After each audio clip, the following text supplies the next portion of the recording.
Welcome to Baseball and Coffee. This is episode 12 with Tino and Aaron.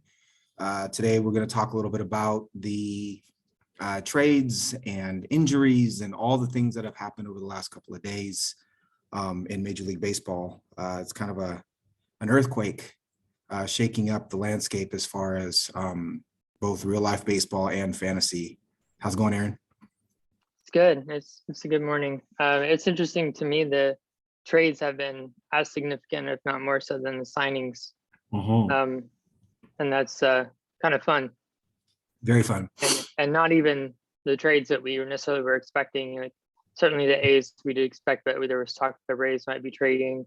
The Mets might trade one of their DHs. So there's been a lot of really interesting trades involving the Twins and just Toronto, and it's just it's been fun for trades. It's like what's the game where you go walk in circles as a kid, and then when the music stops, you find a chair. Yeah, that's what it feels like right now. You got any coffee stories to share? I do have one this weekend, which my weekend's Sunday, Monday, Tuesday. I made a press. I don't remember which day, but I decided to make a press of coffee that we've been enjoying. And I was drinking it and I realized, why do I make presses anymore? I used to be like our go-to method, and anymore I make them, I'm just disappointed. They like the brightness, they like the clarity. It's just kind of muddy. And I tried, different coffees, and I just kind of come to this realization that I'm not sure that I really care for it anymore, at least for the time being. So, again, I kind of made it just on automatic. I'm like, I'll make a press. And as I'm drinking, I'm like, I don't know if this is for me anymore. It's nuts. We all, our palates develop differently, right? And we, as we go along, we like different things. I think it's interesting you say that because I know you don't drink, but the different, it's like thinking about having like a cocktail versus, in my mind, a cocktail versus beer versus wine. They're three very different experiences, and they all, in many of them, you're looking for the same effect or result. But with coffee, it's the same way, where process completely changes the flavor. Like think about the one that I always go to is think about having a shot of like single origin espresso, right? Which is super, flavors and notes are super defined and super interesting. And it's like usually 2 ounces of, 1.5 ounces to 2 ounces of liquid. And it can be very viscous. It can be very intense. It can be like, African coffee can be like having a Jolly Rancher in your mouth versus a French press or versus a V60. Like you have these coffees that are really refined and things that are muddy. So no, I think that the process is, to me, as different as eating. It's like having coffee. It's like eating meat, right? The difference between chicken and beef and pork is completely different than the difference between French press, pour over, and espresso. Anyway, super interesting. I have a quick coffee thought for you. I was thinking about how over the last couple of days, coffee over the last, I'd say 15 years has moved into this really scientific approach where you walk into like a third wave coffee shop and it's all about measuring weights and shot times, and it's got to be within a certain range. And I've tried to embrace it, but I've always had a little bit of a reaction to it too, because I think coffee is also, there's so much beauty in coffee. Its color, its smell, its flavor, its viscosity, and that's what I think initially attracted me to it, right? And it always made me sad when I would walk into a shop, even if the coffee was really good. It made me sad that it was so mechanical, right? And that there was teachings of, this is how we do it. We measure everything to this number. And when I owned coffee shops, what I tried to do was train for a week or two with numbers and with science. And then without them knowing this was coming, I would yank all the numbers away. And I would just say, okay, now that we have a baseline, what I want you to do is I want you to start using your senses to understand what this tastes like, right? And understand what this experience is. And the reason I bring it up is I was trying to explain the blog and the podcast to a friend this week, and I realized just how much baseball has transitioned into being purely about numbers, right? And how we can look at spreadsheets and statistics all day long to determine our choices. And sometimes the correct choice for our teams in fantasy has as much to do with whether we like the player, right, as what the numbers say, in part because it's still our team and we're still going to follow these players for, 7 months. And we have to enjoy it, right? We're doing this because it's fun. Absolutely, we want to win and we want to be analytical, but I don't want to follow a player I don't like. And I equated that coffee experience for me of trying to reconcile science with art, with the way in which I think about baseball and the way in which I think about numbers and the way in which I struggled with the Eugenio Suarez trade because the numbers say Suarez is a good acquisition, a good bounce back candidate, right? But he's not a player I enjoy watching play, in part because he's kind of all or nothing. And that's not my type of baseball player. And so I just found that interesting. It's a topic that I'd love to explore a little more with you as we move forward, because I think there are some really big parallels with the transition of coffee to being more analytical and numbers based, and the transition of baseball analysis going from scout based to numbers based. Just a random thought. It's almost like the sensory element of coffee is the experiential element of baseball, the experience of owning the player, the emotions of that, the investment, it mirrors the sensory experience of coffee. It's not about the mechanics. Right. I think also something interesting what you said about like numbers scouting is not all of us or very few of us necessarily can have our eyes on players. So we're like reading from resources that do have eyes on players, or maybe in this advent of YouTube, like we're doing that, So that's an interesting concept too of how do you become more experiential and just visual, or just take other forms of analysis beyond data, right, when you're as removed from the team or the players as we are.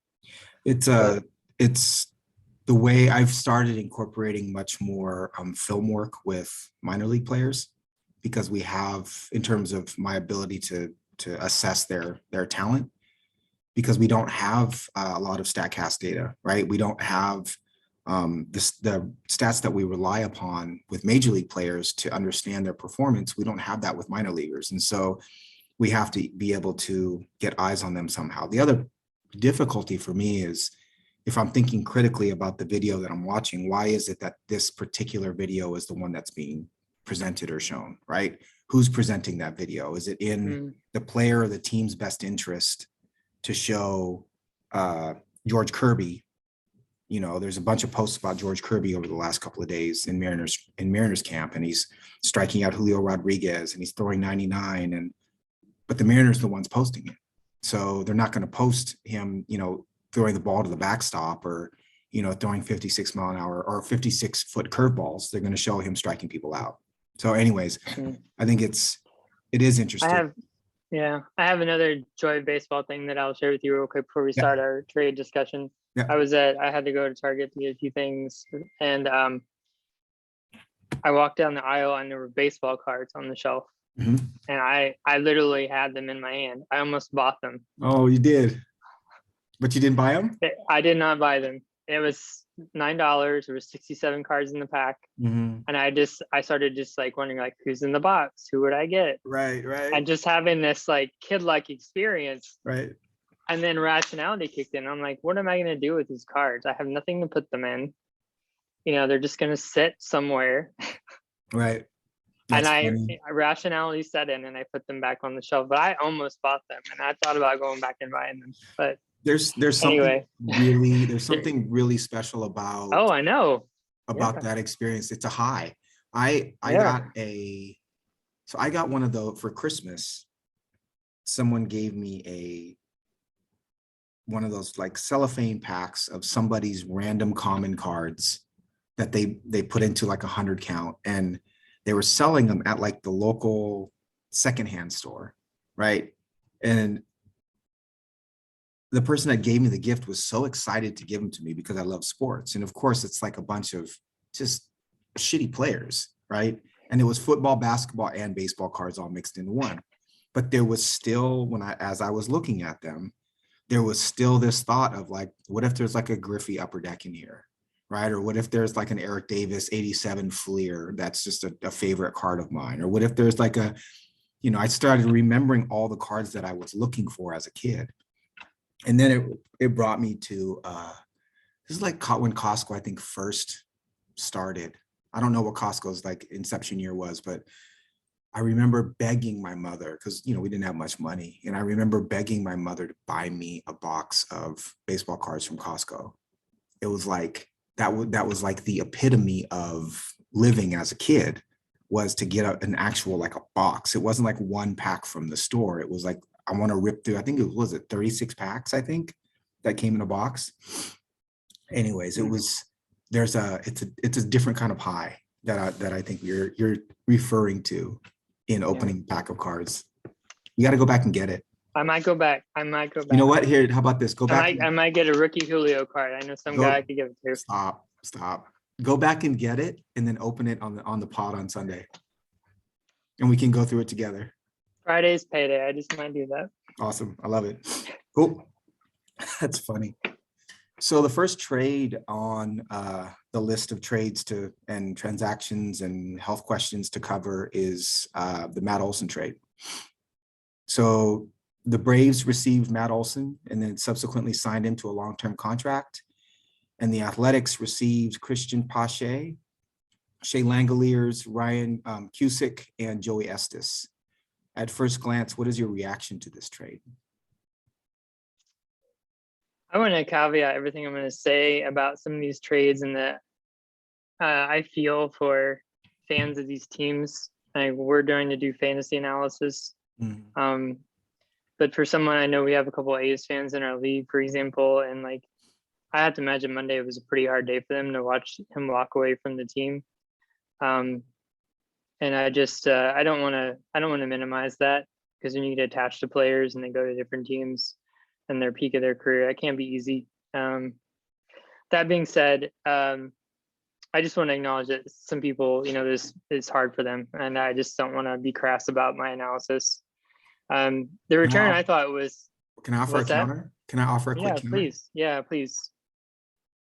I kind of fall on the opposite end of the spectrum in that it's much more fun. And this has been the case for me since I was a kid.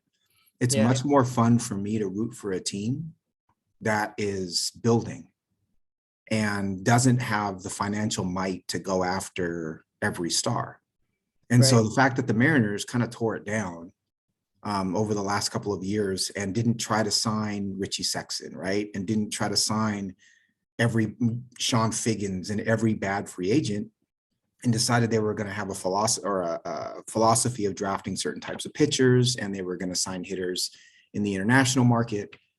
And now we have George Kirby and Logan Gilbert and Lázaro Montes and Julio Rodriguez.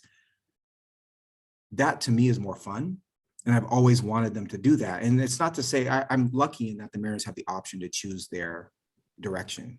They don't have to go one way because of their economics like the A's do. And if you've ever been to Oakland Alameda Coliseum, you know that that's not like, you're basically watching a baseball game in a shithole.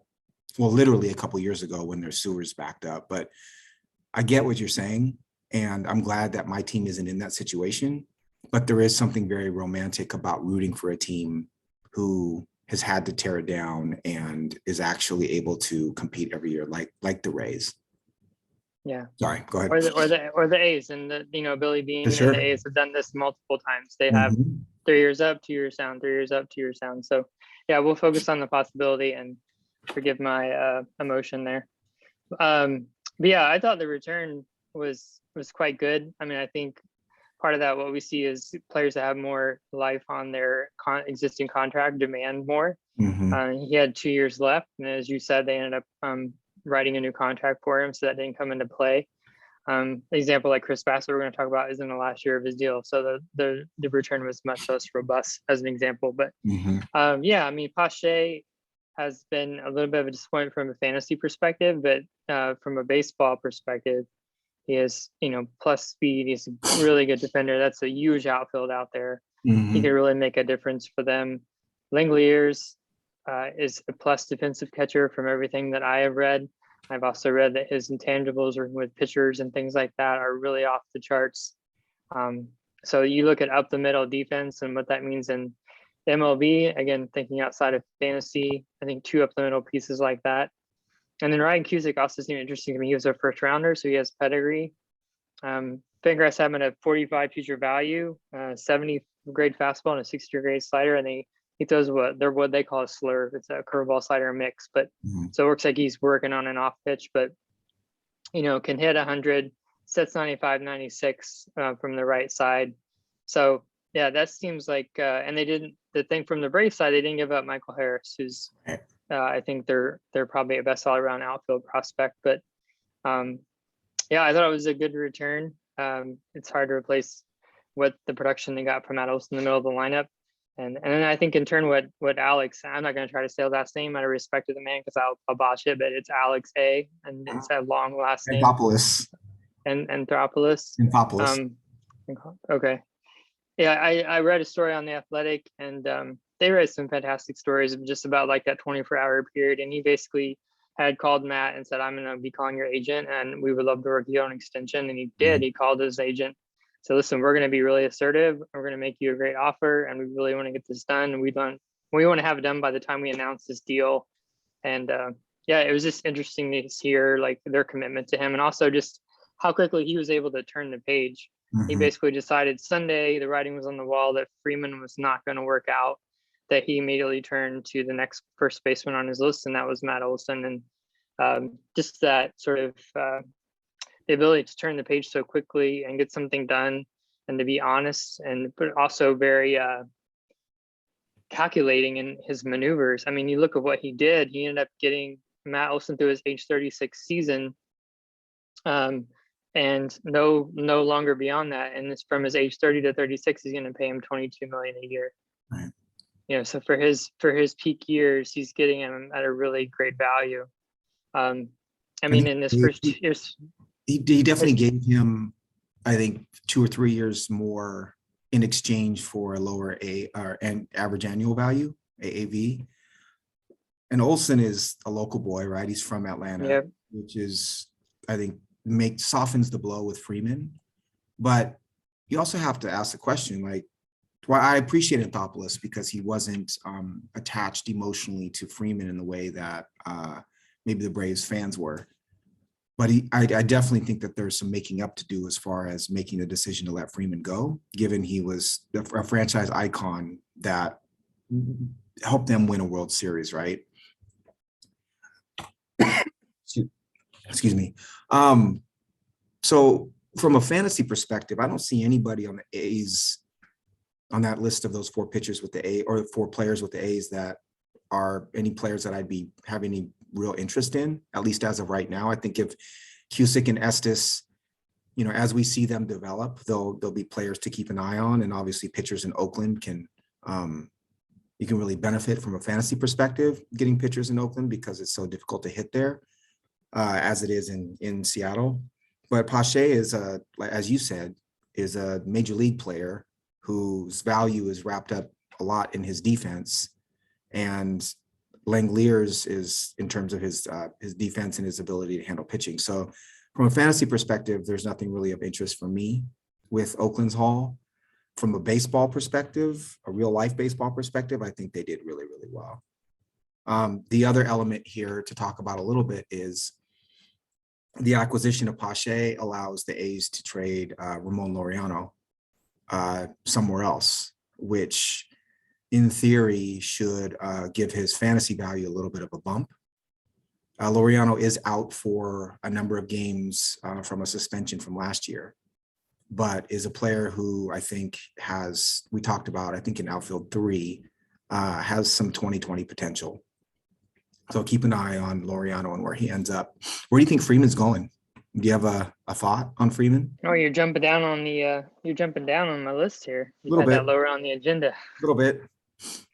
Yeah, I will say too, the one thing that I thought was really interesting and I really shrewd about Alex as well is he turned around and he signed McHugh with the money. If you look at the money he saved, Yep. what did he do with it? He turned around and signed McHugh, and that bullpen was already good, but they're also really lefty heavy. Right. So now he has Luke Jackson and McHugh, and they both have very different repertoires. Luke Jackson's a harder thrower, more of a slider, whereas McHugh's more over the top and just works more like vertically. So different looks, both really good relievers. I prefer McHugh, but anyway, I love the way that he uses resources to turn around and address a need, and right back, reinvested it back. I have the list. I wasn't sure what you were looking for or what we were going to talk about with these Freeman and Correa when you put it on the agenda. Mm-hmm. So what I did is I just put my guesses of like who I think will sign him, Sure. or who I think should, I guess. And you'll laugh about this one, but I have the Nationals first. And my reason. With which player? Freeman. With both? With Freeman? Okay. Yeah. And I have the Giants second and the Dodgers third. Mm-hmm. What I did was I looked at payroll and also considered their history. And my thought is that he could live in DC and stay pretty close to where he is. Mm-hmm. And also, this is kind of how the Nationals roll. You don't really, when they've signed guys in the past, you don't really hear about it until it happens. Mm-hmm. And then they come in, and if you look at their payroll, this year it's only 133 million. And then next year, they only owe, if you look at their next year's payroll, they owe 2 guys, Corbin and Strasburg, a ton of money. Mm-hmm. If you look at all the other high pay players, are all free agents Right. next year. So they could very much make a commitment to him. And then it'll also show Soto that they're trying to win. And so I was trying to look at who has the resources, who has the need. And with the DH, they could play Bell at DH, but they also signed Cruz. So, I mean, from roster construction standpoint, it's not perfect. But at this point, and we're running out of teams. Then I had the Giants second. Belt comes off the books next year. He's an $18 million contract this year. They're at $150 million, so they can definitely afford him. We know they have the resources. And then the Dodgers, I mean, they're well over the tax. But they also, David Price is last year, so he comes off the books next year at $32 million. So they can afford him either way. But from my understanding, he wants a longer term deal. That's what the sticking point was, the Braves. And the Dodgers are going to give him a high AAV, just like they did with Bauer, but they're unlikely to give them the length, and that's why I put them third. So so that's true, that's not right, but I was like, hey, I'm gonna take a shot. Right, that's fun. So Padres are also involved in the talks, and I think that's contingent upon them being able to deal Hosmer or figuring out a place for Hosmer. They would be interesting, and they're the type of team I think that would be willing to give Freeman 6 years. I think the contention or contentious point with the Braves was the Braves wanted to give him 5 and Freddie wanted 6. He's also from California, and so there's that desire to be there. Boston is interesting. I think Boston, even if you played in the South and you're from the West Coast, Boston they're still in the lure because of the history of the Red Sox, and they certainly have some money to spend and opportunity, and I think they would love to be able to stick it to the Yankees, given the Yankees' pursuit of Freeman. If I had to guess, I think it's between the Dodgers and the Red Sox from a realistic standpoint. I assume the Dodgers, just because they've been in it for the long haul with Freddie Freeman. I think the Red Sox would be super interesting, but it's interesting that he's the last domino to fall in some ways, even though he was supposed to be the first one. Yeah, it is. It really is. He's the one who held up the market for quite a while. Mm-hmm. And, with Olsen and I think Schwarber to a certain extent, and then people just decided, okay, we're not going to worry about Freeman anymore, and just started making moves. Rizzo's another one. So yeah, we'll see where he ends up. I assume he's signing within the week or so.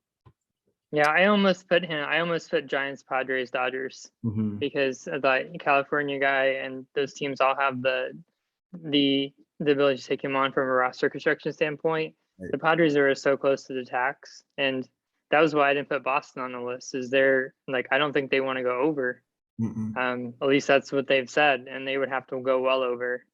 Well, I think one would assume that either of those two teams would try to offload some salary right before signing him, or just after signing him. I do have a question for you.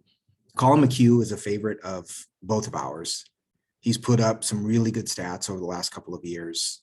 How do you look at a pitcher like McHugh, who has great ratios, strikes out a ton of hitters, but isn't accumulating a ton of saves, holds, wins, or losses? How do you incorporate that into your lineup, or into, as far as roster construction and pitching staff construction is concerned? Well, I think usage goes a long way to that. I mean, you can look in the short term and say he doesn't have a lot of wins or holds, but if he's being put in that situation consistently, if you look at his leverage index or his usage, when he's being used, what the score is, you can get a sense of, are those things going to be, are those opportunities for those statistics that we value going to be there in the future? Right. And then, as you said, a player like him is generating good ratios, and that's two categories as well. So that's my answer to that question, is how is he being used, and what is his quality? Like, what is the quality of his work, regardless of whether he can get those counting stats? Right. So he had a 1.99 ERA in 72 1/3 innings in 2018. And then he had a 1.55 ERA in 64 innings in 2021 with a 10.41 K per nine. He's a pitcher who, part of it too is a pitcher like McHugh may have SPRP designation.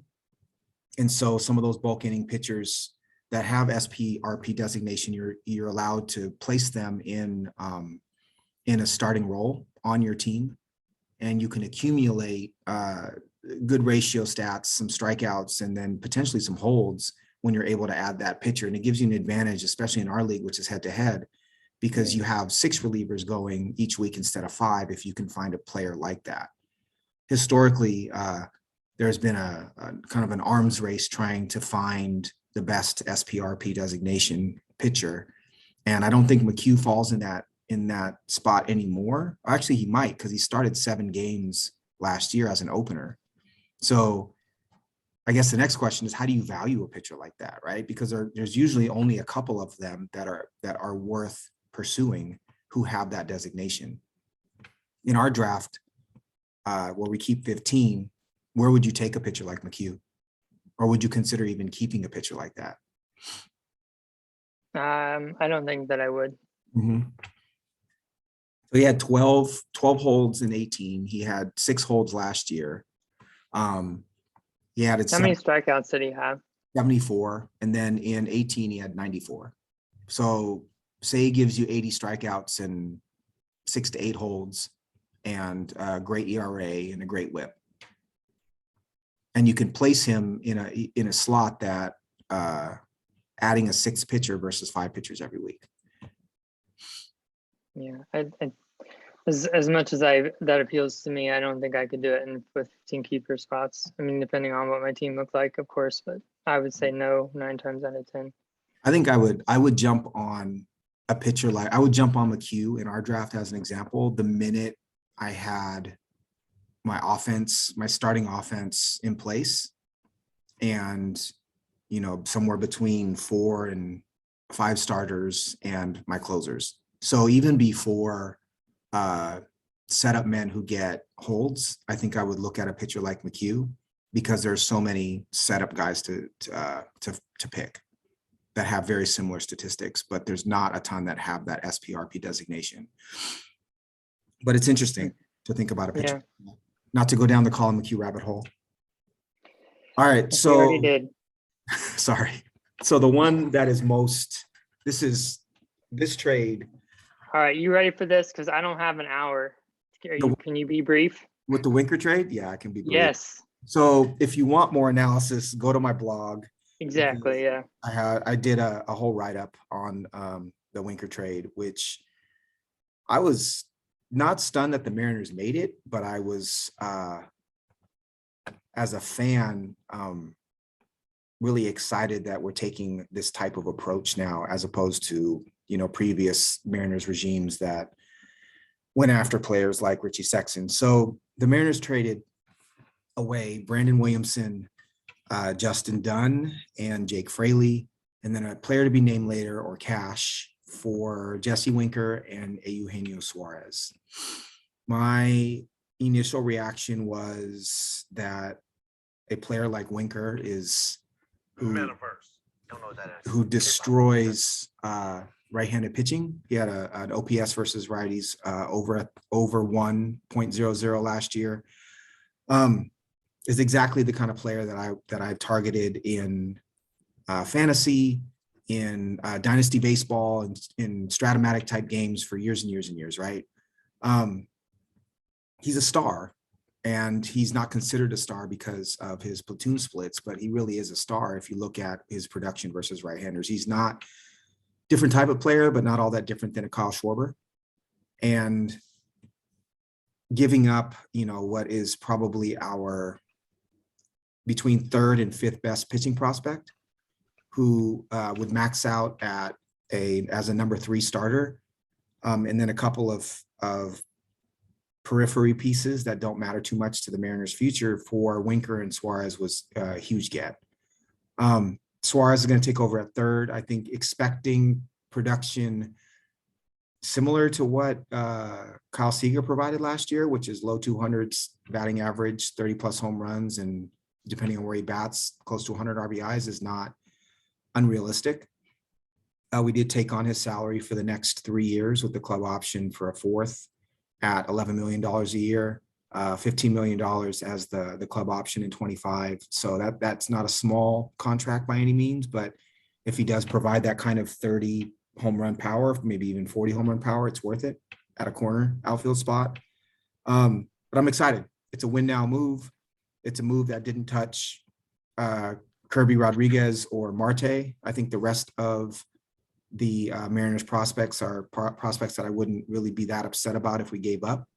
And I'm ready to go. Let's do it. We just acquired our number 2 or 3 hitter in the batting order to play versus right-handers, and potentially give Ty France a little day off at first if he wants to play a little bit of first base. But I'm all in. Let's go. Let's do it. I'm ready. What was your reaction to the trade? At first, it seemed one-sided for the Mariners, just based on the return for the Reds. Mm-hmm. It's hard to look at this beyond just the Reds trying to shed Suarez's payroll, and the fact that they're willing to attach Winker to him to move him. The more I looked at it, it's just more and more surprising from a baseball perspective. Williamson, what was he in the top 100, like 60 or 70 range, something like that? Yeah, I'll pull it up real quick. He was Baseball Prospectus number 4 prospect in the Mariners system. So he was number 4 in the Mariners system in BP, number 7 in Baseball America, and number 14 in Fangraphs. He was in the top 101 with Prospectus. He's a second round pick in 2019 out of TCU. And he's to me, he's a very standard kind of left-handed starter with low 90s fastball, good breaking ball. He's going to strike out a batter per 9. Years ago, he might've been more of like a 7 strikeout per 9 guy before we saw the increase in strikeouts and launch angle. But on the Mariners, given Robbie Ray's 5-year contract, Marco Gonzalez has the kind of arsenal that can pitch forever. He might have a role with Gilbert and Kirby in the rotation, or he might not. So he wasn't. I was thinking, more from the Red side, like what are they getting? Are they really getting something that could turn into something? And reading on him, the Fangraphs had him at 460 value pitches, which is uncommon, but not premium velocity. His arsenal was compared to Blake Snell, which I thought was interesting because Snell throws harder than he does. And I kind of like that they're going after left-handers. Dunn's also a lefty because they're in their ballpark. Lefty power plays up so much. So I don't know if that's an intentional effort on their part, that they're going after some more left-handed stars, the Lodelos in their system as well. Again, I don't know if that's intentional or not, but I would like the thought of that. And then Dunn is a former first-round pick, but has struggled staying healthy and throwing strikes. It's a bad combination. And Fraley is he's an outfield 4 at best, if not a quad A player. But yeah, I don't know. And then those 2 players going back to Seattle. Suarez, you wrote him up well on your site. Statistically, he should regress back to what he has been. But yeah, I do worry about a fly ball leaning power hitter in that huge ballpark. Definitely his batting average, I don't think is going to go up too much. And then, yeah, how much Winker plays against lefties and, what is the effect of him leaving Great America. But I mean, Winker's, as good of a hitter as there is outside of the top 2 or 3 hitters in the league from the left side. I mean, his on base, his eye, his quality of contact, his power to all fields. I mean, you can't really pick nits with him. The only nit you can pick is his ability to stay on the field and his splits. He had 485 plate appearances last year. That was a career high. He has struggled to stay on the field. But again, he's an elite hitter when he's on the field and he faces opposite-handed pitching. So irregardless of ballpark, I think he's going to deliver, whether they play him second, and he's a run producer, or they play him more in the middle and he's driving in people. He's a premium left-handed bat. So, and again, the fact that they're willing to take on Suarez and his contract just to get Winker, that's kind of how I view this. Right. They had Toro who play third. Like you said, they had a third baseman last year that provided power and recent decent defense at third, and they got by with that. So they were willing to take on him to get Winker, which makes sense. So Suarez is he's a 0 outs above average at third base last year. So it's average defense. If the Mariners made the trade and cut Suarez immediately, I'd still think it's a great trade for the Mariners. If Suarez is, say he's a short side platoon, third baseman and DH, and Toro picked up a bunch of the at-bats against right-handers at third base, I still think he's an asset. He's a good asset off the bench, hitting against left-handers. Justin Dunn is right-handed, and so I think that there's and then the power in Cincinnati is I think it's equal opportunity. It's if you can hit the ball in the air, the shit's going out, which is a little different than T-Mobile. But to your point, I think that I don't know that the Reds have a real organizational philosophy as of right now. I think they're trying to shed payroll and are hoping that some of their young players become stars. We'll talk about it in a minute, getting Chase Petty from the Twins in the Sonny Gray deal, and then Williamson from the Mariners. They're trying to accumulate decent arms, but I don't know that that's a recipe for success, because I don't see either of those 2 arms as being much more than, kind of their ceiling being a middle rotation starter. So we'll see what happens. I was overjoyed for the Mariners. It's pretty stunning that we have Jesse Winker to me now. The next question that is, being discussed a ton amongst Mariners fans is, do we go totally all in and sign Trevor Story or Chris Bryant? DePoto's come out and said the offense is done. But if the Mariners had, could get Story on a, shorter term, high AAV contract and play him at second, and then have your 2 utility players be Frazier and Toro, is that something, if you were the GM, is that something that you would do? And how much of an upgrade would that be? I don't know their payroll. I mean, sounds like a good idea to me, but Payroll's I don't still know. Really low. Let's see. I calculated it yesterday.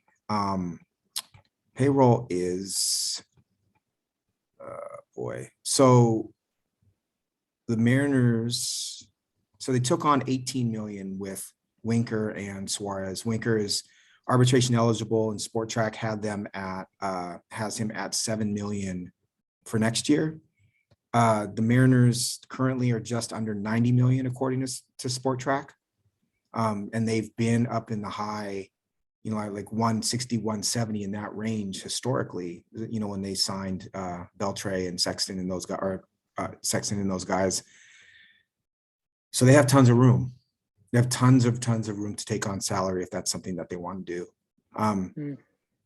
Like I said, I guess more than the money, less than the money, I don't necessarily think that I would necessarily do it if I was a player for those two players, because I don't think that much of those players that that they would be that big of upgrades. I think I would save it maybe for someone else, maybe at the trade deadline or something like that, or maybe someone who's more impactful could come along and take on their salary. But thanks for correcting me on Dunn. I don't know where I wrote that down from, that was wrong, but you're absolutely right. It's on the wrong side. And I was glad you mentioned the Chase Petty, because I didn't see Gray on our list, and he was a former first round pick, but he's only 18. So, and that's a mystery box type situation. Right. Yeah, to your point about the Reds, they're just kind of wandering. But my write-up on Petty was that I said Petty throws two potential plus pitches, a 99-mile-an-hour fastball and slider, but can't yet hit the broadside of a barn. So he's kind of like, he's a Ricky Vaughn type of pitcher right now. And I just think they're throwing darts at the dartboard. And if you're dealing, franchise assets like Jesse Winker for darts, or for highest upside, middle of the rotation starters, that's not what I would want to see my franchise doing. So very opposite than what the A's are doing, right? Yeah. Where the A's, you look at their yeah, haul. that's a good point. Olsen is an icon for the A's in the same way that Winker is for the Reds, right? And you could argue that there's some similar value from a franchise asset standpoint. The A's get, a premium defensive center fielder, a premium defensive catcher, and two like real pitching prospects. And the Reds literally got a fourth outfielder, a middle reliever at best, and a number 3 starter at best. And so I'd be upset if I was a Reds fan. I would be with this trade, and that's not because I'm a Mariners fan. I just think the trade was pretty bad. It was egregious as far as I'm concerned. The next trade. Before we move on, I just want to say too, just because these are people playing sports and think they're life lessons to learn. Just watching Winker in his press conference, leaving the Reds, just how articulate he was of like what it meant to him to grow up in that organization and the relationships he formed, his daughter being born there, and what it always mean to him. And then 36 hours later, he was at Mariners batting practice and talked to me afterwards about how grateful he was for the opportunity and to be there, and just was genuine in both instances. And I just think we're responsible for the energy that we bring. And I just admired someone, I go through sudden changes, all the time in life, it happens and we all have to do it. But I just really admired the way he went through it and the way he represented himself and the energy he brought to his new team. Right. But also just really expressing gratitude for the experience he had in Cincinnati. So I just thought it was really admirable. Made me want to root for him even more. Right. He was already after my heart. He doesn't strike out and he walks a ton. And he's got to go up there and act. He's got to go up there and act like that.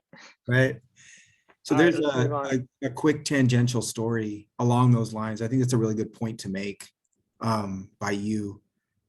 I read, I have to remember the name of the book. There's a book about soccer that talked about how European soccer teams, the premier teams, would sign players from Africa who played well, exhibited talent, you could tell had superstar talent, and they'd sign them to these big, contracts and move them from Africa to Europe, right? To France, to Paris, or to London. And for a long stretch, these players didn't produce at the level that that the teams that signed them expected. And they were frustrated. They didn't know why. And there became these, stereotypes about African players. And what they eventually realized was it was such a cultural adjustment to go from Africa to Europe, right? And you would move your families and you wouldn't know where to put your kids in school, and the food was different and the accents in the language was different. And that had a real impact on these players' performance. And so what they started doing was assigning a team or a consultant or some sort of person to help this player and their families adjust to being there. So how do you find the Senegalese community in Paris, right? It's these people connecting them to it and helping them find the right schools for their kids. And all of a sudden, they started to see that the return on their investment that they wanted to see.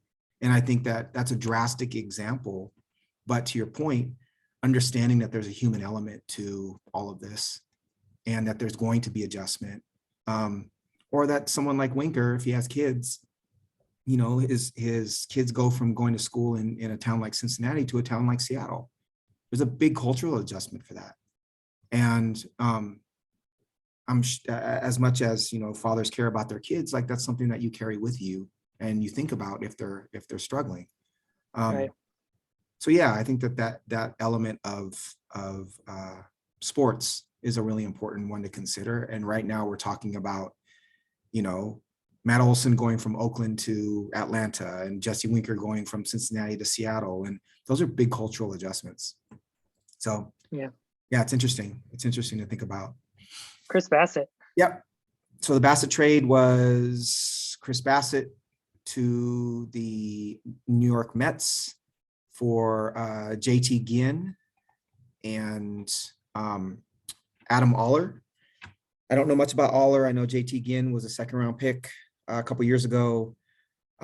Did not seem like a ton for Bassett, but as you said, Bassett has one more year in his contract, so he wasn't going to bring back all that much. I would wager that if the A's were willing to trade Bassett to the Mariners or to the Rangers, they would have gotten more back. But I'm guessing they wanted to trade him out of division. What's your thought on this trade? Yeah, I agree. I mean, I think Jen is a decent return given 33-year-old pitcher, albeit one who's made himself into a very good one the last couple of years. Jen, a 3-pitch mix, 60 degree slider was his best pitch. He returned from Tommy John last year. He had Tommy John after his sophomore season, so we're soon to see what he does in Oakland system. But yeah, I think getting a potential top 100 pitching prospect for Bassett's probably pretty close to what they were going to get. And as we spoke to in the Olsen trade, like they do good things with pitching. But yeah, Bassett, I mean, I could go on and on with Bassett. We could talk about him and our upcoming starter. But the bottom line is he doesn't have premium velocity, but his pitch mix is extremely deep. They have 6 pitches that he throws. And then he has his 7th pitch, which is a curve that he only uses 6% of the time. And I've heard Eno say it's his best pitch by step, but he doesn't use it. So, and so you look at his ability to suppress hard contact and not walk people.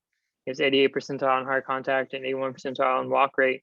So he's able to get by with just an 11.3% swinging strike rate, like keeping people off balance. And I think we talked about last time with Nate Eovaldi and like how you internalize like your firsthand experience. And I watched Bassett pitch against the Angels one night because I just watched the Angels as much as I can, and he just absolutely stymied them. They were completely off balance, lunging at pitches, topping pitches, popping pitches up, and he was just like in complete command. But then looking at his Savant page, I'm like, well, look at all these pitches, and he's commanding them all. So he turned himself into a really good pitcher. And you look at the Mets. I mean, I wrote down their 6 pitchers: DeGrom, Scherzer, Carrasco, McGill, Walker. DeGrom is, who knows what's going on with his arm. And then you got Carrasco's, who are already behind schedule from off-season surgery, and Taijuan Walker had knee surgery in January.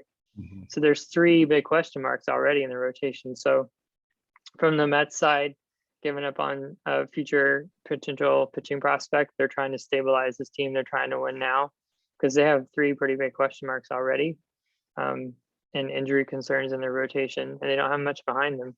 Right. So I've heard no talk of them stretching Seth Lugo out again. I don't know what they would do if one of these guys go down for an extended period of time, but it makes sense from the Mets perspective. I think they got a really good pitcher. I agree. Do you think that the transition from Oakland to New York or I guess Oakland Coliseum to Citi Field is going to impact him much? I don't. I mean, I think he showed what he was made of for what he went through last year.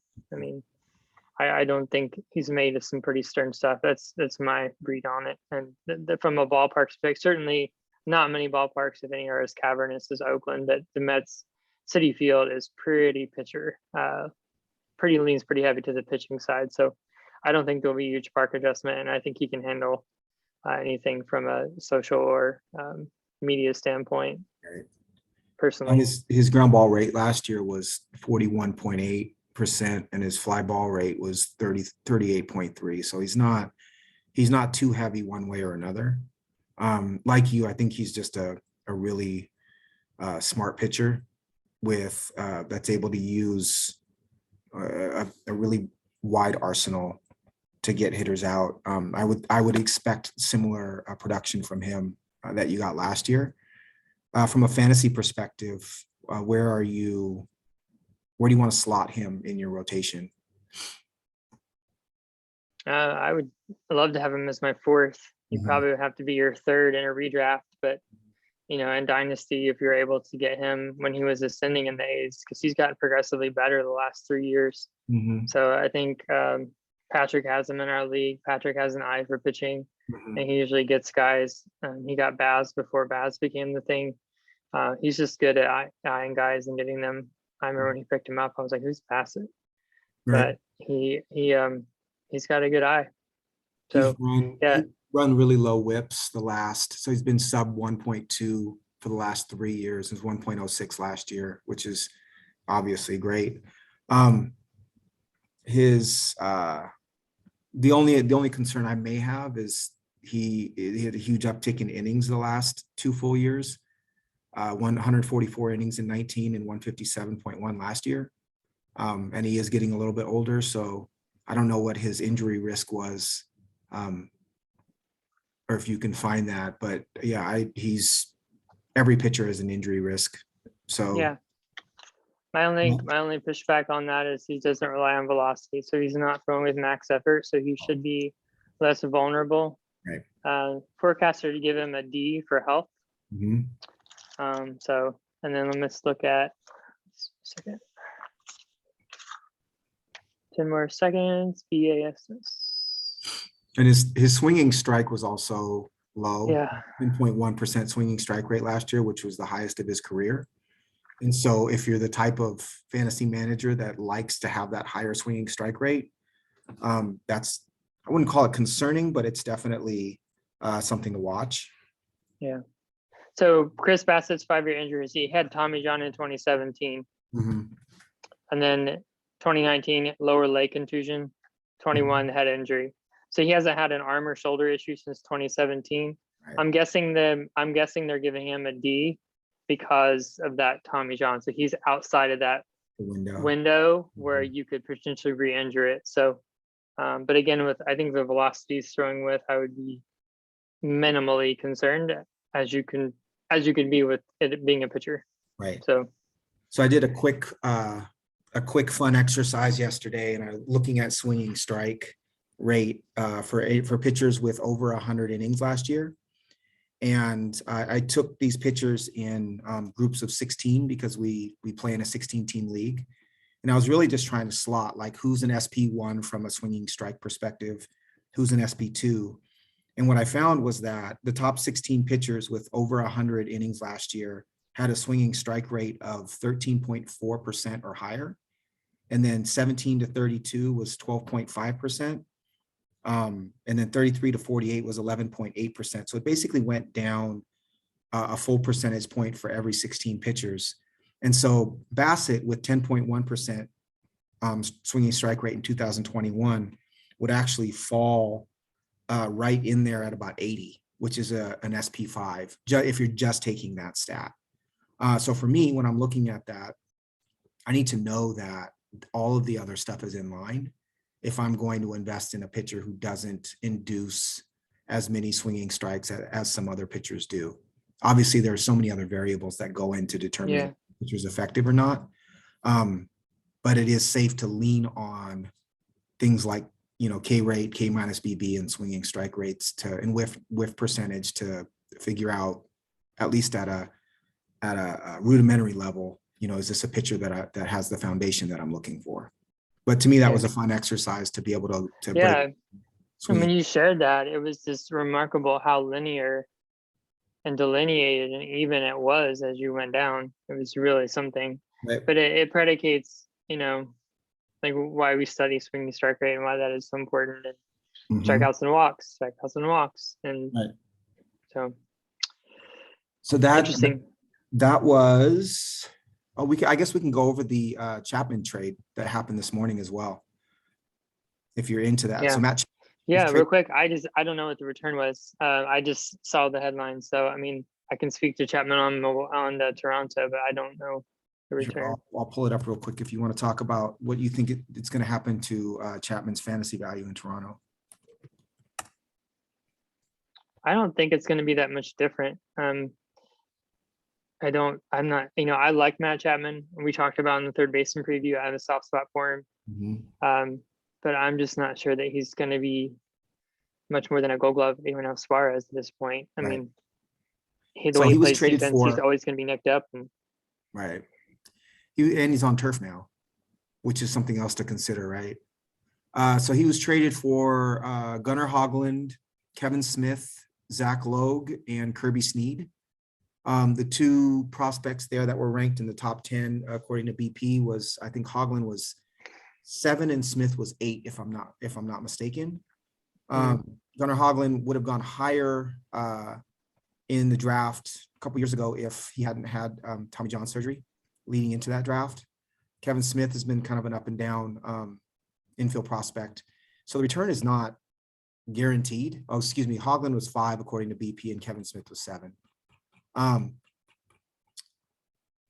don't know. I think that it's a very Oakland A's trade to make, in that we've seen them deal star players for bulk as opposed to one premium prospect over and over and over again. That's kind of the Billy Beane method, and relying on his team's ability to scout and find prospects that are undervalued, and bringing in multiple prospects. So Hoglund would have been probably a top 10 pick in the 19 draft. He was picked, the 21 draft. He was picked 19th overall out of Ole Miss. But because of his Tommy John surgery, he went a little bit lower. But he's got good mechanics, throws low mid 90s, seen as a mid rotation starter, pretty decent command. So a good asset to have. I think a pitcher like that will function very well in Oakland because of the park as well, and because they'll always have a good defense behind him. And then Kevin Smith is, even though he's a top 10 prospect in their organization, is a player who has not has changed his approach a ton. He's gone back and forth from a swing with a little more launch angle. And so in 19, he hit 209 in AA. Because of that adjustment, he had 19 home runs, but last year he went back to his old swing and hit 285 with 21 home runs in Buffalo. Buffalo's stats you take with a grain of salt because it's a launching pad for hitters, but still a decent bat first prospect in the middle infield and potentially corner outfield. Chapman in Toronto, for me, I think his impact will be more on other players than it'll be on him. He may hit a few more home runs because that park is a much better park to hit in than Oakland, but he also is now competing against the Tampa Bay pitching staff and the Red Sox pitching staff and Garrett Cole, which is a much better pitching than I think he would have seen in the AL West, or excuse me, in the AL West. But his defense is going to impact the Blue Jays pitchers quite a bit. And so if you're going from, Espinal to Chapman at third base, Chapman's going to eat up a lot of balls that were in the hole. And so I would look at some of the ground ball pitchers for Toronto and maybe give them a slight bump in ranking fantasy wise, because Chapman is now there. He has that kind of impact at third base defensively. What do you think about their lineup being almost completely right-handed? Their only left-handed hitter is Biggio, who I frankly would rather not play. Right. He'll probably, I'm guessing Biggio will be their primary second baseman. I don't know. Man. It is. I'd have to look at the pitching staffs of the AL East to see how many left-handers are there. Yeah. The only one that comes to mind right now is Chris Sale, Jordan Montgomery. Who else? John Means, John Shane Means. McClanahan. Sure. So there's enough of them that it makes some sense to me. I would much rather they be right-hand heavy than left-hand heavy. Sure. Most often right-handed hitters can hit right-handed batters decently because they see a lot of them. Whereas lefty like Winker, as a good example, I'm sitting Winker against all but probably a handful of lefties that are middling starters because he struggles against left-handers. So while I wouldn't want that kind of balance for my own team, I think that it's not a huge concern. Yeah, I do wonder if they're able to tinker with Chapman's approach a little bit to help him get back to where he was in his near MVP seasons. We'll see what happens. Yeah, I think of them as more a team that tinkers with their pitchers and with their hitters. So that's a fair point. Right. He's not a player that I love, Matt Chapman. I know that there are some people that really think he still has stardom in him, but they didn't give up a ton to acquire him. Hoagland is a good pitching prospect, but there's still no such thing as a pitching prospect. So we'll see what happens. So I got a question for you. Yeah, you asked me where Freddie Freeman's going. You skipped over where's Carlos Correa going. I'm going to ask you. I was just going to say that. Man. Now you're on the spot.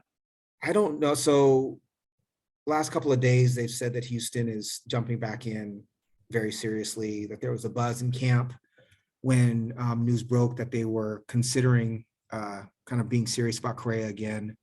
My guess is he ends up back in Houston. I think that again, that musical chairs analogy is there aren't a lot of spots for him to land. I could see as you spoke of before, a team like the Nationals, especially with a relationship with, he's a Scott Boras client, correct? Yeah, like I think so. Relationship with Scott Boras, one of those teams coming out and signing him. I would bet on Houston. The one team that keeps coming back for me is Detroit. Yeah, right? That was number one on my list. Yeah, if Detroit is serious about competing, and obviously Baez can move to second if need be, but if you start to dream on Baez, Correa, Torkelson, Green, Badu, like that's the makings of a really good offense. I think Correa is a better real life player than he is a fantasy player. I can't invest. We have him in NFBC, but we took him much later than I think he was supposed to go. And if he's not running, he's not a player that is at the same level as some of the shortstops above him because he doesn't steal bags. And I think in a park like Detroit, he might struggle too because Detroit is such a big park. I could see him being like a low 20s home run hitter and hit 270 with 90 RBIs and no steals, which puts him much, much lower from a fantasy standpoint. But I think he's going back to Houston, honestly. If they give him a higher AAV and say 5 or 6 years, and he's back in an environment where he knows he can thrive, I think that's where he's going. You take out the Cubs were a dark horse, but I don't know if the Cubs are still a dark horse in, given that they signed Suzuki today. Yeah, they signed Suzuki and Simmons. Simmons is not a dollar thing, but the Suzuki investment was not insignificant. Right. And Correa would have to be a huge leap of faith in that he wants, Suzuki signed for what, 90 million, I think. And I thought it was 5 for 70. 5 for 70, that's right. And Correa's looking for 300, right? Or 3. So there's a big difference between the two. And the Ricketts, their owner, are claiming poor and but are also submitting a bid right now for the Chelsea Football Club in London. So who knows what's going on with their finances. But again, if I was a betting man, I'd say Correa's going to the Astros. I thought that as well, man. I looked at their payroll and I just don't think they're going to do it. I don't want to be over, but right. I had the Tigers 1 and Giants 2 and Angels 3. So you see the Giants going after some of these bigger names, huh? Well, when I look at their payroll, they can afford it. And like we've talked about, I think I keep hearing your voice, Mayor, talking about the resources of San Francisco and what that market can bear. And um, I mean, they just don't have anything on the books. I mean, Bell comes off next year. I mean, right now they're projected 150 for this year. Right. Um, I mean, I know Luciano's in their system, but he's probably going to end up a third or in the outfield. Right. Or Correa could end up in one of those positions at third base as well. The Yeah, big thing about the Giants is that Farhan doesn't give out long contracts. Same as the Dodgers, right? Like he's from that same school where I'll give you 20% more money AAV, but I'm not going over 4 or 5 years for anybody. Yeah. And I think that that's something to consider when thinking about the Giants. They're more than happy to give Rodon, 20 or what was it, 45 over 2? 44, yeah. 44 over 2, which is a huge risk given his arm, but there's a huge upside in that too. So if they're involved with Freeman or Correa, that's how I see them getting involved. That's interesting. I almost wonder if he wants his big paydays, that's what he's going to have to do, Craig. Just take, 2 years for 70 or something like that and just go back out in a couple years or something. Because, yeah, I mean, when I was trying to look at teams that could take on a $300 million contract, it was just like, it was hard. I mean, you look for an overlap of opportunity in that kind of budget, and it was just very limited. Right. And I went to Houston, they're so close to the tax already. Right. But anyway, all right, let's move on. So let's rip through a couple, 3 more signings. Clayton Kershaw re-signed with the Dodgers. Yusei Kikuchi signed with Toronto, and Nelson Cruz signed a 1-year deal with the Nationals. We start with Kershaw. When you look at his underlying stats, he's still Clayton Kershaw. He's just pitching fewer innings with less velocity. I think that was a coup for the Dodgers to get him back. If I was the Rangers and I had a chance to sign him in the way that they did, given some of the other money that they've invested this year, I would have given, even if you're giving Kershaw 2 years at the same AAV as the Dodgers gave him for 1, I would do it. He's the kind of pitcher that if he gives you 120, 130 innings, he's going to be worth, 3 or 4 WAR, basically. I liked it. What do you think about the Kershaw signing? And did you feel like he was going to sign with the Dodgers, or did you think there was a real chance he would go to the Rangers? Well, I thought it was interesting that it came out that he was pretty much limiting his market to Texas or LA. Mm-hmm. He was either going to go back or he was going to go to Texas. And so I look at his, salary.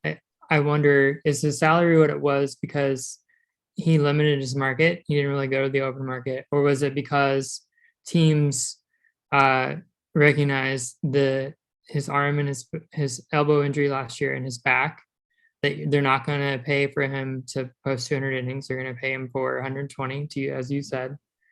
And I just was interested to see, like, and not knowing, but like, which of those is more true? Could he have got more money that just wasn't what was important to him? Or are you saying here's how we value you? No, we can get 110, 130 really great innings from you, but we're not going to pay you like workhorse because that's not who you are anymore. I would bet you that every team in Major League Baseball would make room for Kershaw on a 1 or 2 year contract, or 1 year with the team option. I almost guarantee you that every team in baseball would make room for him. Yeah. He's that effective of a pitcher. I think because he's from Texas and has been a Dodger his whole career, he just said, these are the 2 teams I'm willing to go to, and that's it. Like, hard stop. I would almost guarantee that that's what happened. Yusei Kikuchi signs with the Toronto Blue Jays. He's an interesting one because he has an incredible fastball and slider, and we still have no idea what to make of him. What was your thought on Toronto signing Kikuchi? And I think he's slotted to be their number 5 starter, so they're not counting on him to be the horse that the Mariners were. Yeah, they signed him 3 for $36 for a number 5 starter. It's interesting looking at his projections, which they're just projections, but it gives you something to start with. Mm-hmm. Between all the systems, his range in innings pitched was 147 and 152. Mm-hmm. Very narrow. His range in expected ERA was 4.1 to 4.6. However, the bat was an outlier on him at 4.6. Mm-hmm. If you eliminate the bat, his range in ERA was 4.1 to 4.29. Huh. So it was just really interesting that like he's this flawed pitcher, but yet he's like his range of outcomes based on what he's done is like you kind of know what you're getting. Right. And that kind of makes him appealing to me because Toronto has had a track record recently of guys like Steven Matz, Robbie Ray, Hyunjin Ryu, guys who come to their system and they're able to tweak what they do, focus on different pitches, Mhm. and get the most out of pitchers who, when you go there, you're going to scratch your head like, why are they giving them this money? Right. But they are pitching to the max of their ability. So, you know, Kikuchi was really good in the first half last year, and he really lost his command. And he shows flashes, but yeah, keeps us just enough to keep us interested. So, you know, of these three pitchers, he cost the least. Is probably in, you know, is in a really good team context outside of the fact that his home park is leaning to home runs. But yeah, I don't know. I wouldn't want to rely on him, but I would be really. I'm interested to see what he does, and I think it's a savvy signing by the Blue Jays. So I just pulled his Savant page, and he has the same pitch mix, similar pitch mix to Robbie Ray, who obviously won Cy Young with Toronto last year and really had a career year. He threw his fastball, cutter, and slider about 90% of the time, those three pitches. His fastball, batters only hit 209 against his four seam last year and slugged 419. His XBA was 257, so he was a little bit better than expected with the fastball. But you know, a batting average of 209 against a fastball is a really, really good average as far as the pitcher is concerned. They hit 276 against the cutter and 266 against the slider. But he has that same mix that I think they'll tweak. That's what happened with Robbie Ray last year. Is he changed his pitch mix and had a bit more command and was able to strike out, you know, almost 250 batters. I don't think Kikuchi is Robbie Ray, but I think they have a similar arsenal in that they don't throwing the changeup is something you would like to see from them, but is not necessarily something that they'll continue doing. Actually, his changeup in 10.5% usage only yielded a 176 average. So they may have him scrap one of the slider cutter and have him go fastball, breaking ball, changeup instead. But yeah, Kikuchi is one that if he wasn't in the Toronto park, I would be absolutely all over. And he wasn't in the AL East, but he could tweak all of these things, be a much better pitcher, and still not produce great fantasy numbers because of context. So his from a run value perspective, his four seamer was a 0. His cutter was a -4, which is pretty good. His changeup was a -3, and his slider was +4. So at least according to run value last year, if you're taking last year's stats, if he was to just scrap the slider and throw more of the other three pitches, I think that you're onto something. I just wish the Mariners would have done it from a fan, right? But very, very interesting signing. And then Nelson Cruz to the Nationals is a head scratcher. I assume as a former Nationals fan, you have a couple of thoughts on Nelson Cruz signing there. Yeah, just a couple. I mean, I think his value goes up. It's a good park to hit in. He's hitting around really good hitters, so he should get opportunities to drive in and produce fantasy stats. We talked a little bit about on Sunday, and I think Josh Bell's opportunities to drive in counting stacks goes up, but his at bats probably take that a little bit hit. Right. And then I think Soto's value goes up. I think it hurts Ruiz's at bats. And then I think the last thought I wrote down was, you know, Rizzo he always tries to win, right. But he's also, he loves the veterans, but he also will cut them all. Right. Trade them at the deadline. Yeah. So I can totally foresee him trading Cruz at the deadline when the Nationals are 10 games under in July for a middle range prospect. Right. And he can say, hey, look, I tried to win. I signed Nelson Cruz. Right.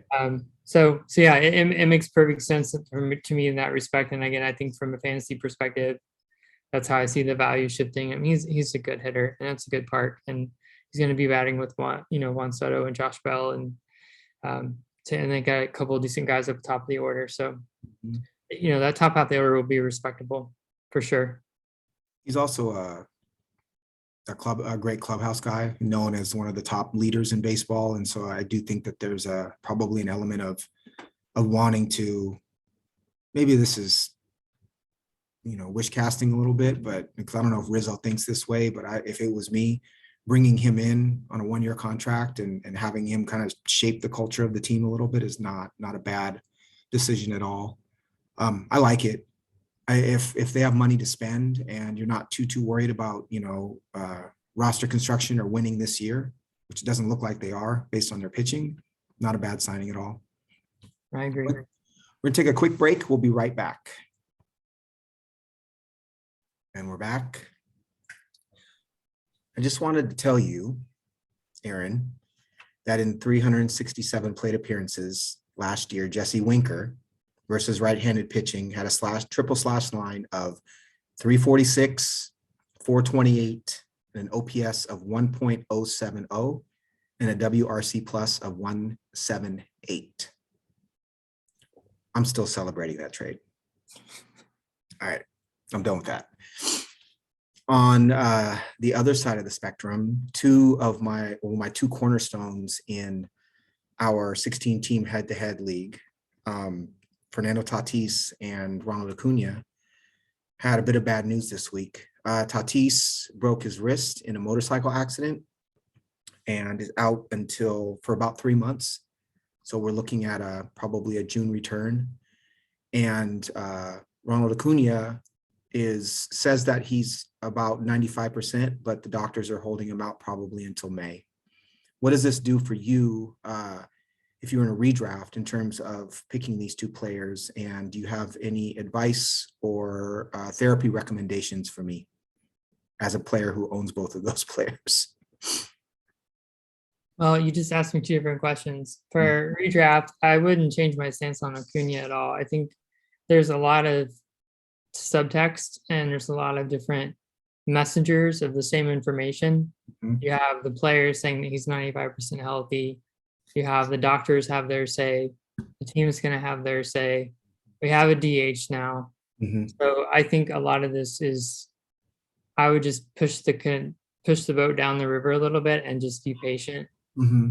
I don't think there's any reason that he can't.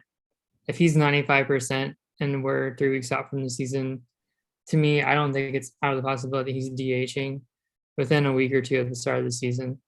Does that mean he's in the field? No, that's probably not. Does that mean he's stealing bases in May? Probably not.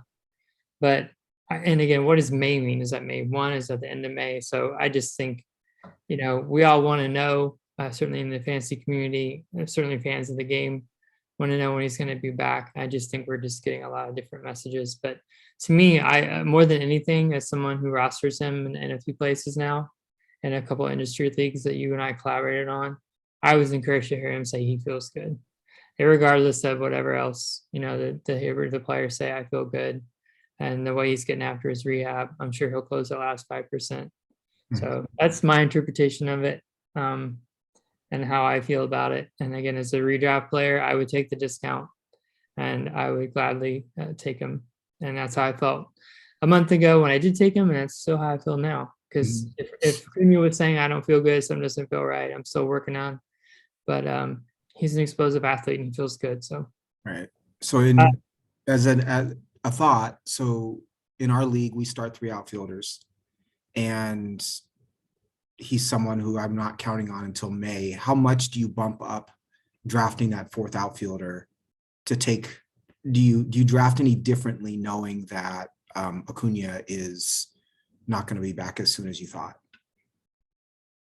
I think so. I think I would value, especially infield out, like players that have multiple eligibility, someone who I can maybe be of use for me in the outfield early on, that once Tatis comes back, once Ronald is playing full time in the outfield, that I could he can be of value to me somewhere else, even if he goes to my bench. But he's a backup in a different spot. I think I might approach it that way. more so than just, hey, I need another outfielder. I might look for, because to me, we don't have deep benches in that league.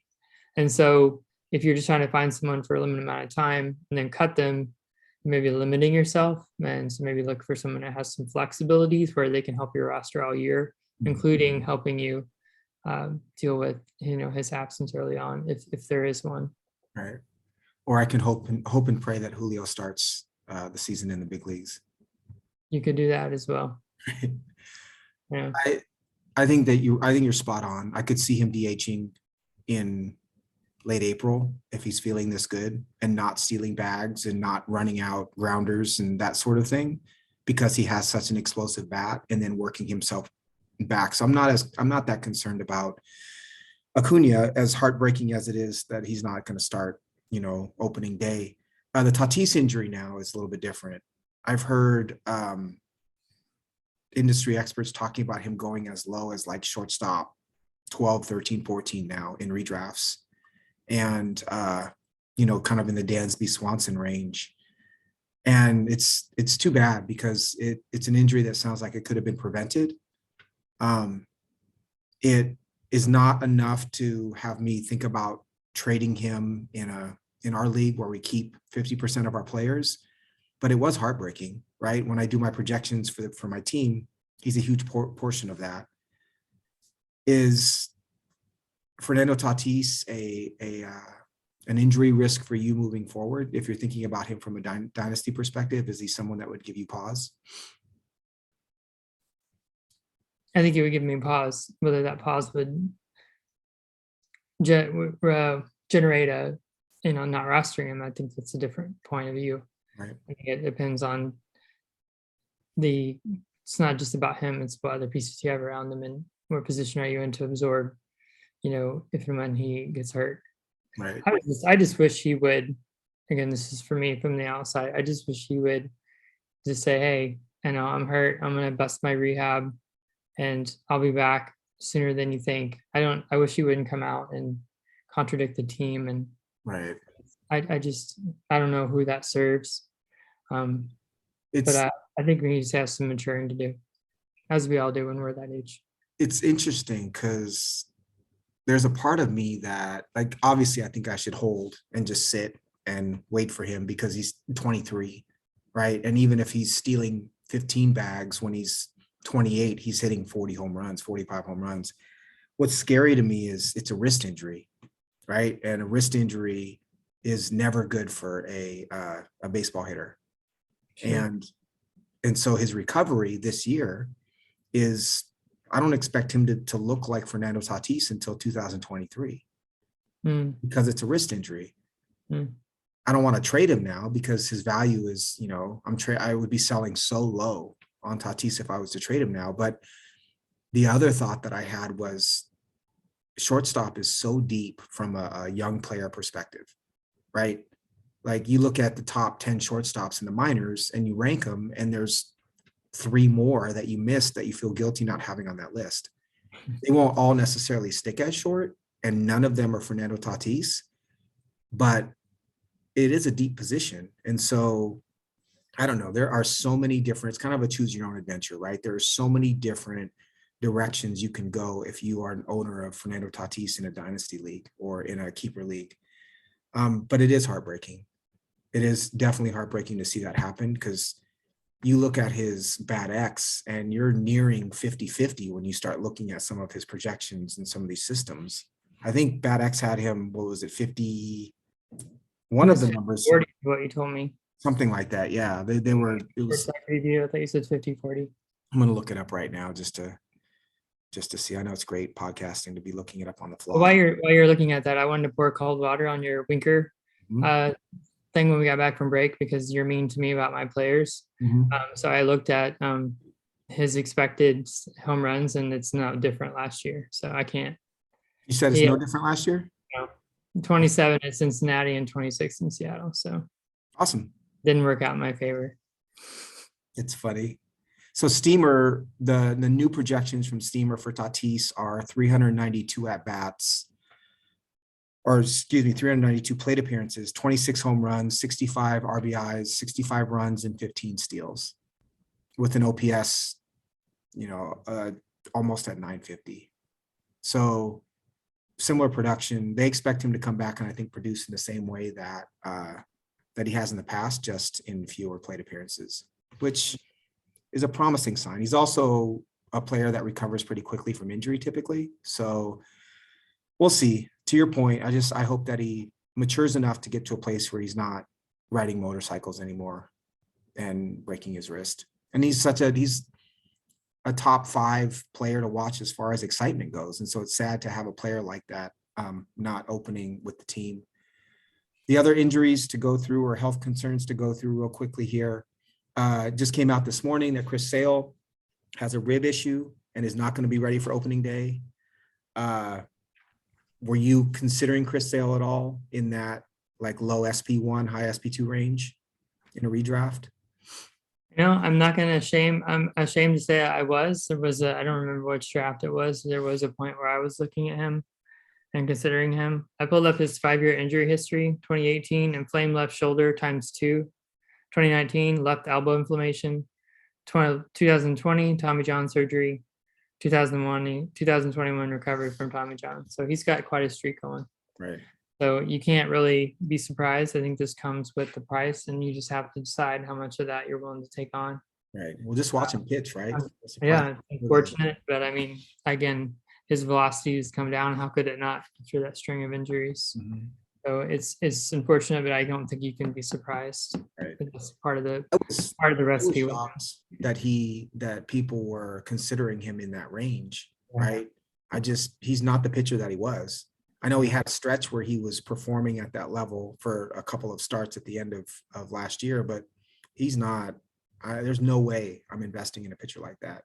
Yeah. And when I did look at him when he was on the board in that range, I looked at his swinging strike rate and his velocity, and we just like, no, we're not going to invest in just too much. I think it was TGFBI, right? Was it TGFBI? I honestly, I don't remember. Mm-hmm. I just remember when we looked at the swinging strike and velocity and considered the profile, it was not obviously a direction that we decided to go. So in this case, but. So Alex Reyes, who was the closer for a portion of last year in St. Louis, is hurt. Looks like he's going to be out for a while. What does that do to Gallegos's value in St. Louis as their closer? And do you elevate him a bit with Reyes being hurt? That's an interesting question. I don't know that I viewed Reyes as a threat to Gallegos because they had said pretty much that they were going to be looking to use him in a different role this year, in part to try to keep him healthy, which is a little bit ironic. Right. So no, I don't think I would necessarily change how I view Gallegos. They have been really inactive in free agency, but they also have said they're going to look to bring in, another high leverage arm. So I think if there is someone that's going to really challenge Gallegos from a skill or, standpoint in that bullpen, they're probably not on the team yet. Maybe so I don't. It doesn't really affect Gallegos to me. I think it's just unfortunate for Reyes. He's a really electric arm. Last year, I looked at, he had 95 strikeouts and he had 52 walks. As egregious as that sounds, like that walk rate that he generated was the same in 2020. So it wasn't even like an outlier. Do you remember Danny Salazar? Do you remember Danny Salazar for Cleveland? Oh yeah. I was thinking about him this morning when I was thinking about Reyes doing these notes. He's like a guy that just, you see him pitch and you see the ball come out of his hand and it's electric. It just can't, their bodies just can't hold up. Right. Salazar was fun. Flaherty had an MRI on his shoulder. So the Cardinals are already hurting pitching wise. I know all about Flaherty. So I own Flaherty as well. I tweeted out yesterday, I said, is anyone else out there own Flaherty, Acuna, and Tatis in a keeper league? That was brutal. I'm at a point now with Flaherty where if it's bad news, if you're in a keeper league and there's more bad news about Flaherty, I'm probably going to cut him. And I understand that someone will draft him and place him on their injured list and keep him for 23.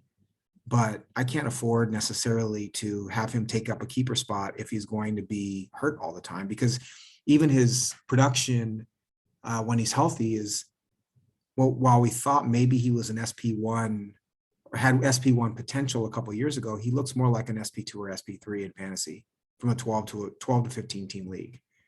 So I don't know. It was heartbreaking for me to see that he has some shoulder issues. And like I said, it's questionable as to whether I actually keep him or not. So here's a question for you.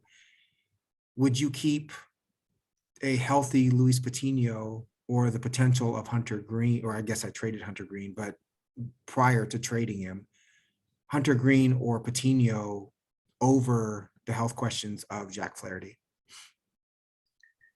I would wait until I have more information on Flaherty. So say it comes out that he is hurt in a keeper league. Do you wait out Flaherty for 23, or do you kind of cut bait and move on? That's tough, Tino. Sounds like you're ready to move on. So I would just say follow your instinct on that. I don't know that I am. I think that it's worth thinking about. And he's been a frustrating pitcher because I've owned him in 2 different leagues, and I like him. I like his profile. I think that,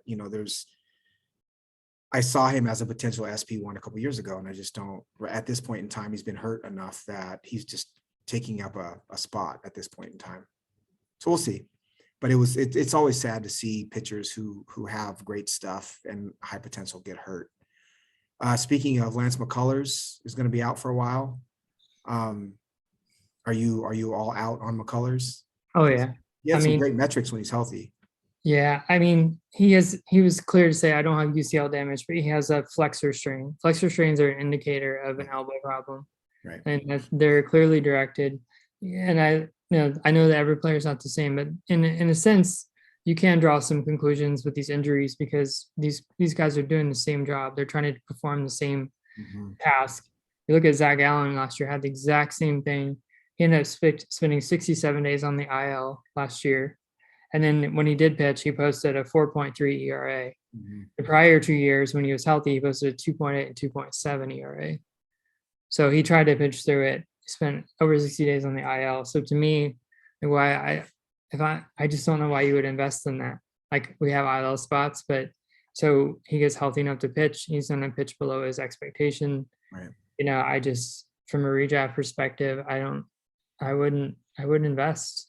When what is, I think the other question is, even if McCullers is healthy, what is what's the reward for taking that risk? Yeah, he's going to perform below his, potentially well below his, because you look at a similar quality pitcher from an arsenal and previous production standpoint, and look what he posted trying to pitch through that. Right. And by the way, Zach Allen's hurt again this year. Right.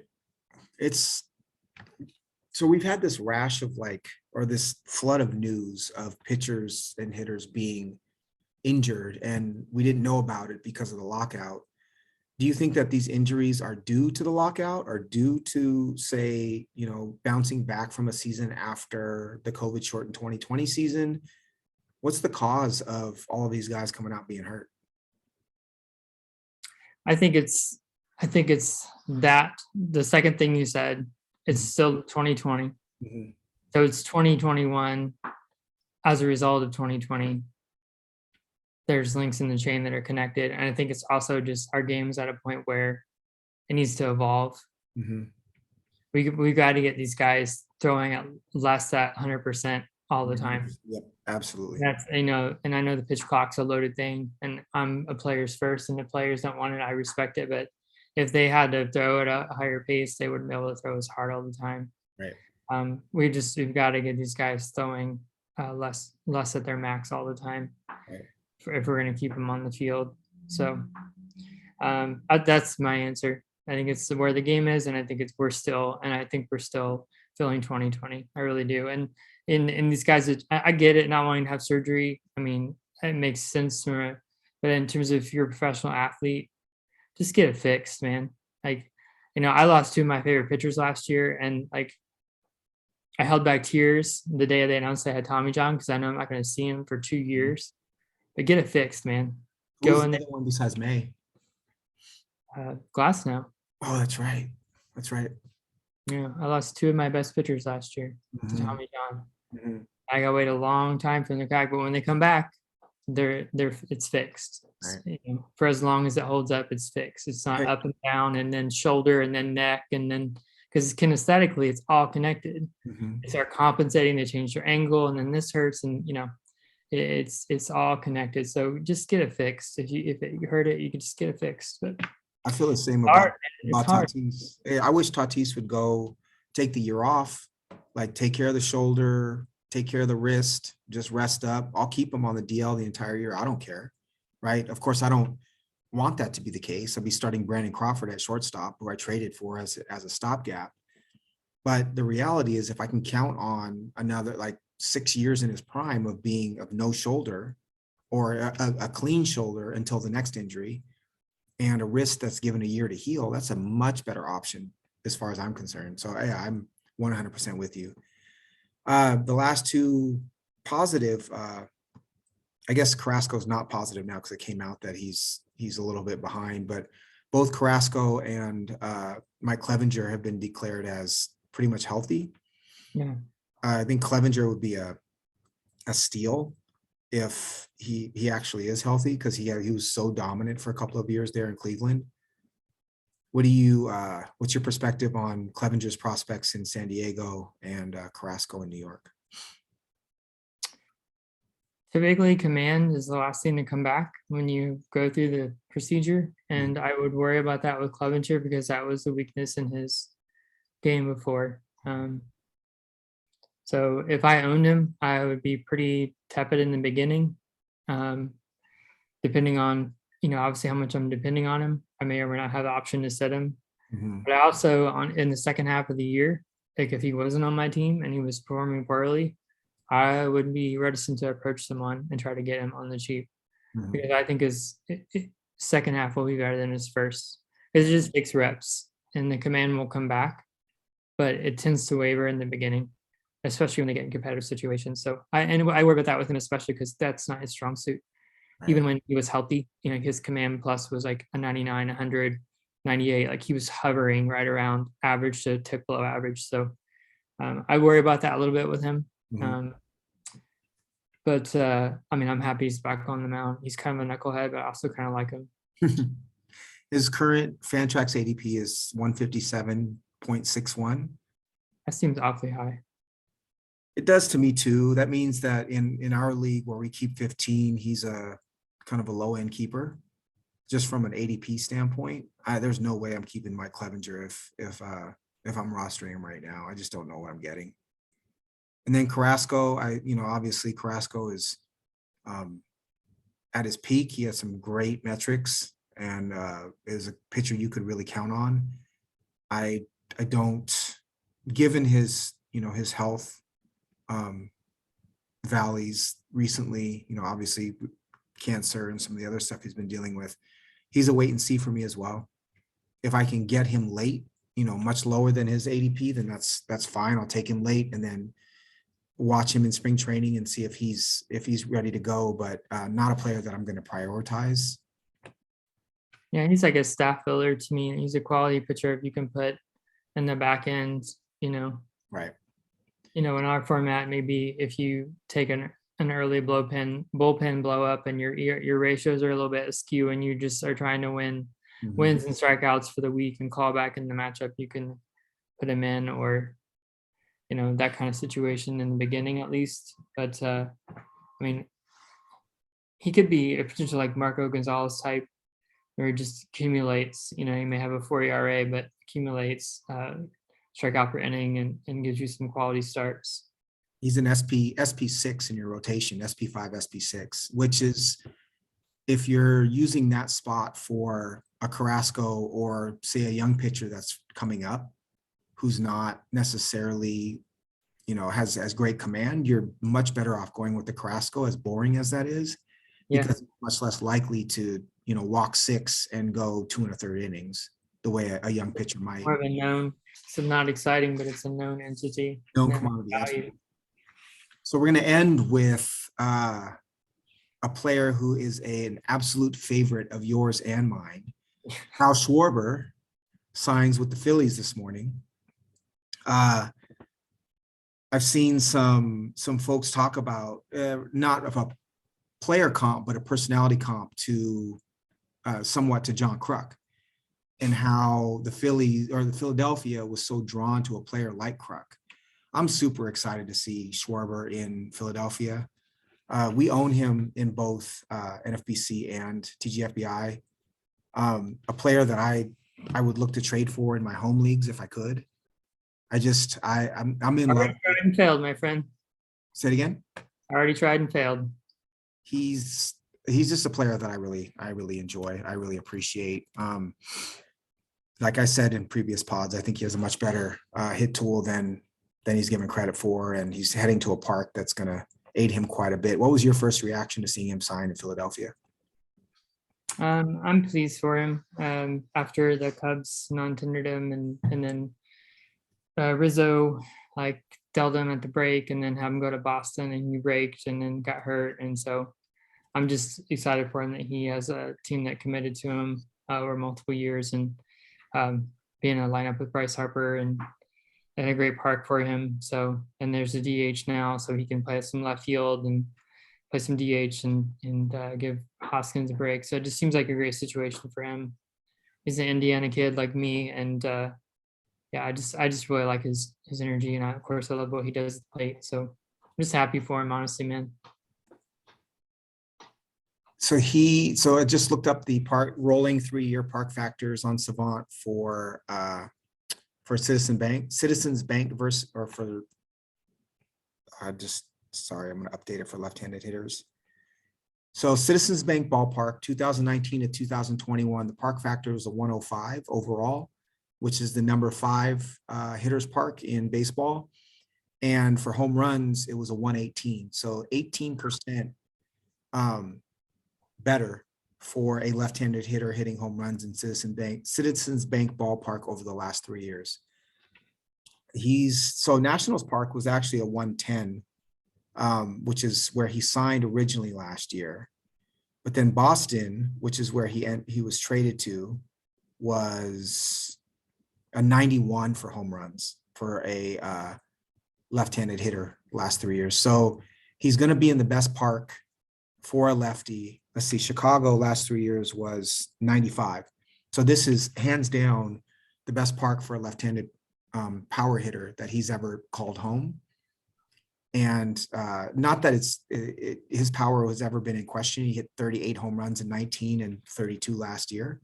But if you're looking for a high ceiling left-handed hitter or a high ceiling power hitter in redrafts, his current Fantrax ADP is 117.75. I'm considering him maybe even 40 picks higher than that at this point, given the context that we now know that he's going to be in Philadelphia. He's going to be a fun one to watch, and it makes that Philadelphia team a blast. I love watching Bryce Harper. He's one of I didn't think I would like him. I thought he was kind of a punk when he first came up, and he's on SI when he's from the front cover of SI when he's 16 and was as brash as he was. And I've come to really respect him and love him as a player. We roster Aaron Nola in TGFBI. I just traded for Zach Wheeler in our home league. The Phillies are definitely going to be one of my East Coast teams to watch, especially with Schwarber there now. Super, super fun. Yeah. You have an open forum question for us? I do. If you can keep it short. I know that you've minimized it in the I'm not past. good at keeping it short, actually, but go ahead. I know you've minimized this in the past, and it doesn't have to be from an X's and O's standpoint, because I know you don't believe in that, but maybe just from an energy or something standpoint. I'm just curious who your favorite current big league skipper is. Doesn't have to be you think is the best, because again, I know you're not a huge believer in the impact they have, which is fine. Let's But see. more just someone besides Scott Service that you think is good or that you enjoy. Sure. So I do love Service. He's not my favorite, but I think he does a really great job. He strikes a really great balance of translating kind of front office thoughts and taking care of the clubhouse. I love Dusty Baker. I hate Dusty Baker for what he did to Kerry Wood and Mark Pryor, but I think people can make mistakes and learn. And I really believe that philosophically. And I don't know that he's learned from those mistakes as much as I guess he's not making them as much anymore. So you could say that, or he's allowing the front office to help him make decisions. But the way in which players are drawn to him and the way that players talk about him, he's so revered by every team that he's ever managed. And I love that about him. Lou Piniella, obviously not a current manager, but my favorite manager of all time, like hands down, not even close. Sweet. Yeah, the fire that he brought to the Mariners, the way in which he stuck up for his players, his asshole quotient was so high, and I enjoy that. He's just salty, right? He's salty, he's nasty, he didn't care. I like Dave Martinez. I'm saying that in part for you and Matt, but I also, when I listen to him speak, I don't know about his X's and O's as much. I know he's made decisions that you guys would debate sometimes over text as former Nationals fans. He's gotten But I like him. I like the way he carries himself and speaks. I think he's a leader. I think he sticks up for his players. I do like one of my favorite ones that when he goes out to goes and gets after the ump. Mhm. He's good. Davey's good. I do. I'd like to see more Dominican managers. I think that I don't know what nationality Renteria is, but I don't think he got a fair shake in Chicago with the White Sox. I think that it'll be interesting to see how culturally baseball changes, because we've seen some retreads come back. We've seen La Russa obviously get hired by the White Sox because of Reinsdorf. We see Showalter come back with the Mets. I'd like to see some younger blood be given some chances, and specifically have those managers culturally be a little bit more reflective of the overall makeup of Major League Baseball. And I think there's a tremendous competitive advantage to being aware of those differences and starting to look at other types of or profiles of manager to manage teams. But again, to answer your question, I've always loved Dusty. I just have. He's one. I miss Don Baylor. He was one that I enjoyed. I think Joey Cora, or it's not Joey Cora, Alex Cora does a really phenomenal job with Boston, and he walks a tremendous line as far as analytics and being a former player and being able to communicate. It's clear what he did with Boston when he came back from his suspension. And then the one manager who I think is going to be a phenomenal manager when he's given an opportunity, if he is Carlos Beltran. Like he got obviously in trouble because of the Houston scandal, but all indications say he's a top 5 manager the minute he gets a job. But I value communication. I think the manager's job is to steer the ship. It's a long season. You got a lot of personalities. You've got a lot of languages spoken. You've got huge discrepancies in salary and opportunity. You have to be steady, and you have to be loyal to your players, and then let the front office and the nerds like you and I help to shape strategy 90% of the time. How about you? Who are your favorite managers right now?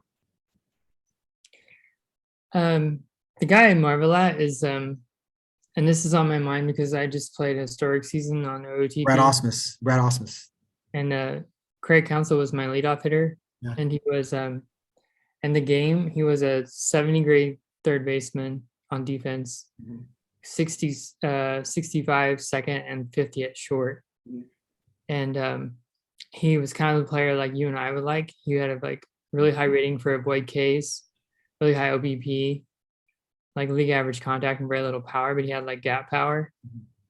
So, and he was like my leadoff hitter, and he played 3 positions. And I don't know, and I see him now, and he kind of, I guess I would like a manager who I would think would be more composed, because he looks a lot of times he looks nervous. Like he'll pace or stuff, and he's like constantly moving around and fidgeting.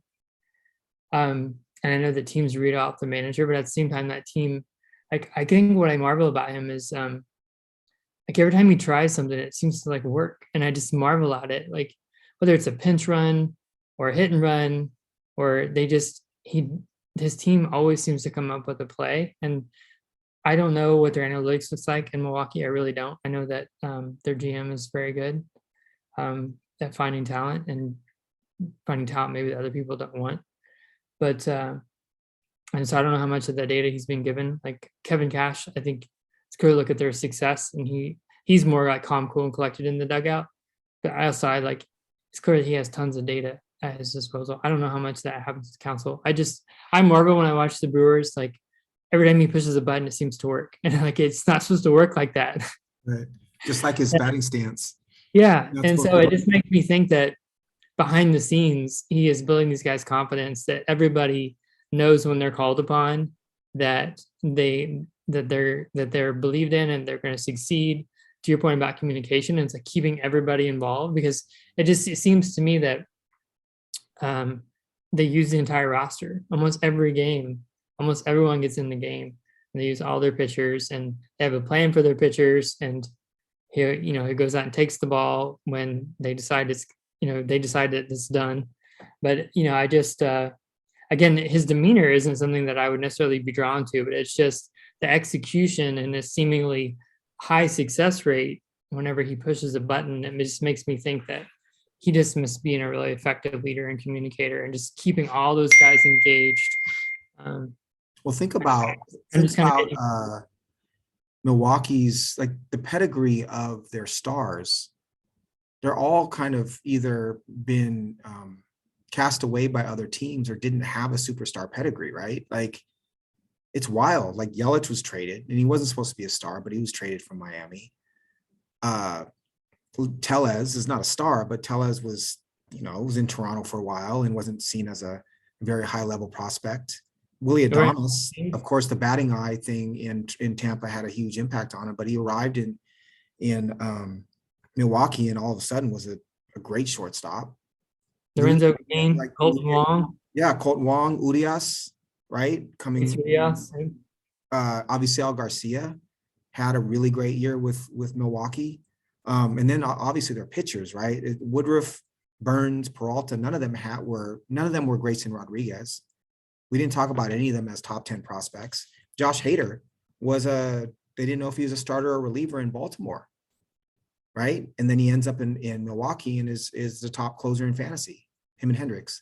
So there is something, I don't know if it's Stearns or Council or organizational philosophy, there's something going on there that's very special. But to your point, with Cash and Council, it takes a manager executing those philosophies and thoughts and being able to connect and communicate with their players in order to get the results that he has. That's a great one. I love that one. Do you have any more?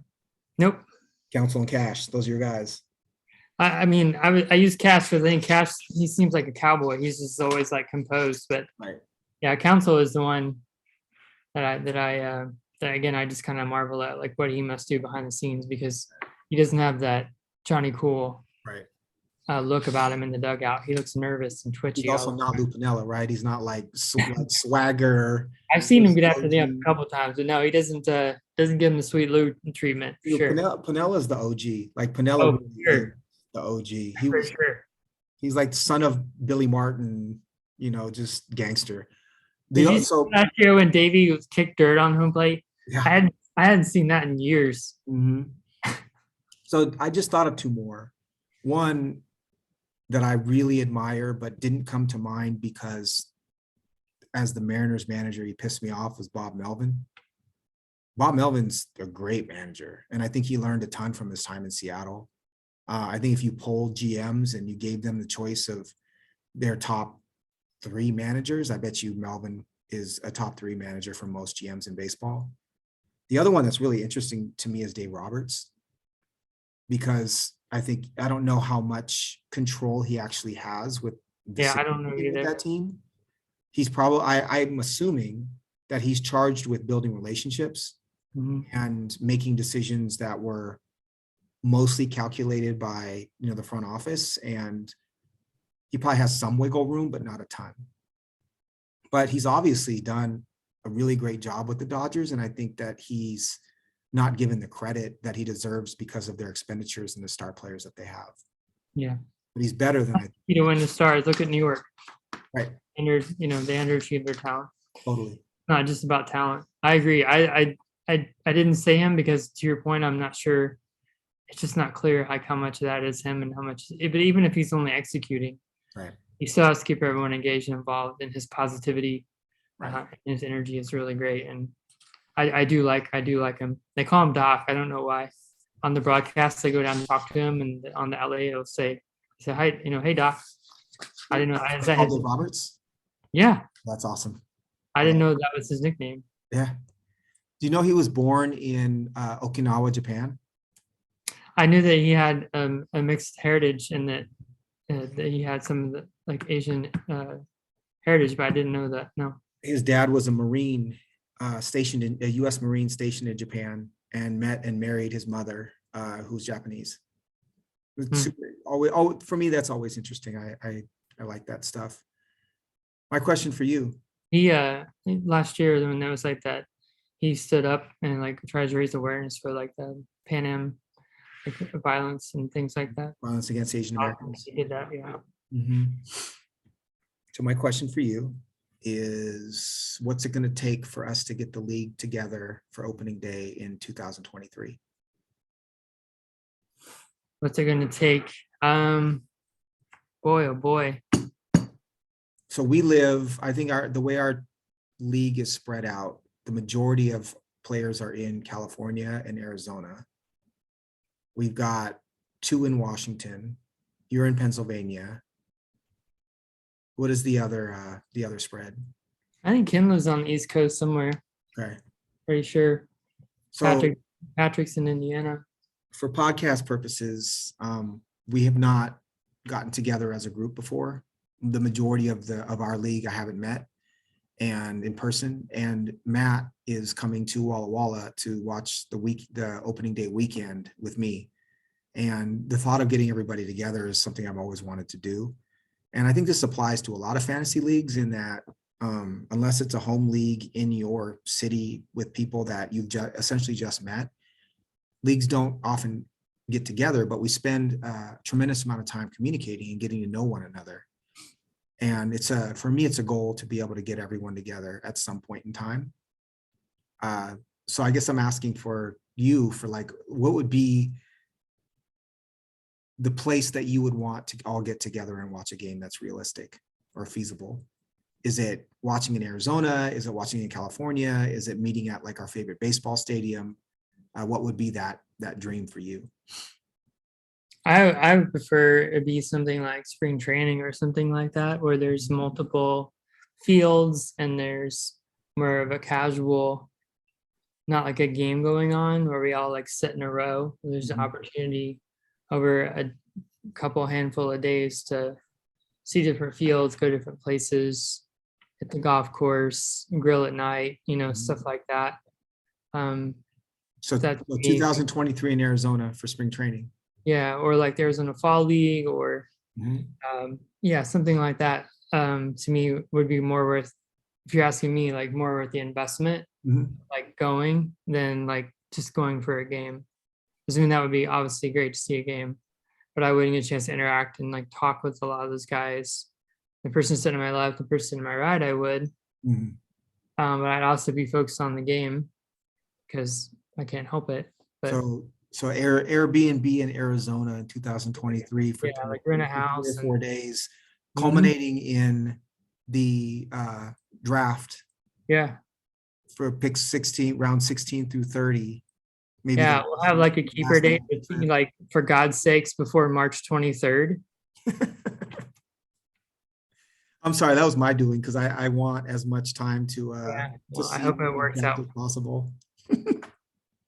But no, I think that again, this translates for all fantasy sports that, for some it's enjoyable because you get to play somewhat anonymously and it's mostly about that. But I think in our league, it's why our home league is most important to both of us, despite participation in NFBC and TGFBI.